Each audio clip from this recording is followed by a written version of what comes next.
person you know for 8 months, you respect them, you Yeah. care for them, you feel the feelings are reciprocal. He invites you to St. Lucia, tells you you're going on a luxury holiday, you're there for a couple days, everything's great. And then he tells me I gotta get in the car, and we're going to a lovely little house with cocaine in the walls. And I meet with people there, and they're like, oh, thank you so much for doing this. So I was like... For doing this, as if you So he agreed. so he had like told these people that I agreed. Okay. And so I knew at this point, like, I was like already in it. And when you also trust someone, you're like, okay, like maybe I'll just trust you so that I can get out of this situation safely. Yeah.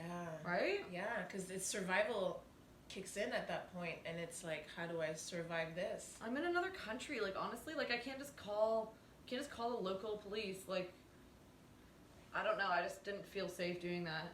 Well, not just that, too. When we think of a drug deal, we think violence, we think guns. So I think your back was up against the wall, and you didn't really have many options, right?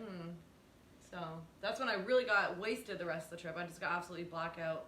But in the morning when we left, I was not wasted. I was sober. And I was actually kind of glad in a way, because I was like, maybe, like, the law enforcement in Canada will be able to tell.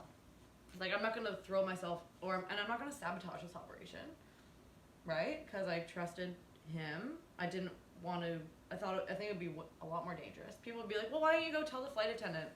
And like, yeah, because now these people are going to know that I ruined their whole operation. That's great. Yeah, really good job, Emily. You like, were really stuck between a rock and a hard place. Yeah, or like, and cause a scene on the airplane. Like, yeah. And then who knows what else could potentially happen and harm others, right? Yeah.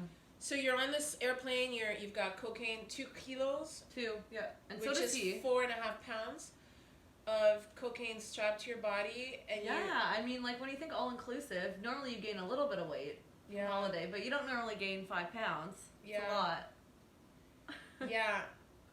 And so it was sort of built into underwear and undergarments? Yeah, like Spanx. So, like, they're like elastic pants. Okay. And it was like a little kangaroo pouch. Okay. And so you land safely at Pearson. You line up for customs. They ask you about your trip. They decide there's something strange about your information, right? They send both of you to get checked. Yep. And at this point, he knows. He's freaking out at this point. He's like, oh, you got to pull your dress down. And, like, I was wearing a dress that was already to the floor. So his, like, guidance wasn't doing anything. And I was like, yeah, let's just start adjusting my outfit in front of these customs officials. Right.